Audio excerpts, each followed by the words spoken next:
સોમનાથ જિલ્લામાં કોડીનાર નગરપાલિકાની ચૂંટણી યોજાવાની છે, જેમાં કુલ 7 વોર્ડ આવેલ છે, જેમાં ભાજપની 4 બેઠક બિનહરીફ આવી છે, તો ભાજપ 24 ઉમેદવારો સાથે ચૂંટણી મેદાનમાં છે, જ્યારે કોંગ્રેસમાં માત્ર 18 ઉમેદવારો ચૂંટણી મેદાનમાં છે અને આમ આદમી પાર્ટીના 2 ઉમેદવારો હતા, જેમાંથી એક ઉમેદવાર ભાજપમાં જોડાતા હવે માત્ર એક જ ઉમેદવાર આપનો છે।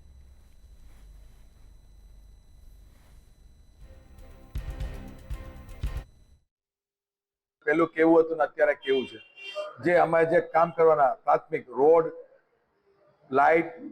બગીચો, પછી જે લોકોને મનોરંજન માટે જે વ્યવસ્થા કરવાની એ વસ્તુની કામગીરી, પછી અમે એક નવું રિવરફ્રન્ટ પણ અમે કરીએ છીએ, એનું ઓપનિંગ બાકી છે। હજી બી ઘણા કામ કરવાના બાકી છે કે નગરપાલિકાને કે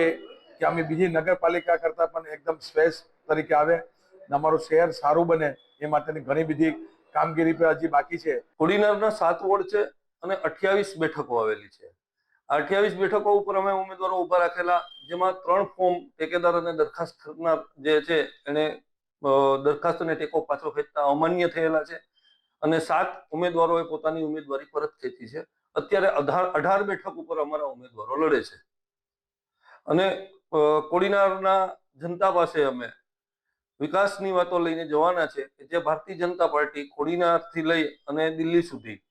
ભારતીય જનતા પાર્ટીની સરકાર છે।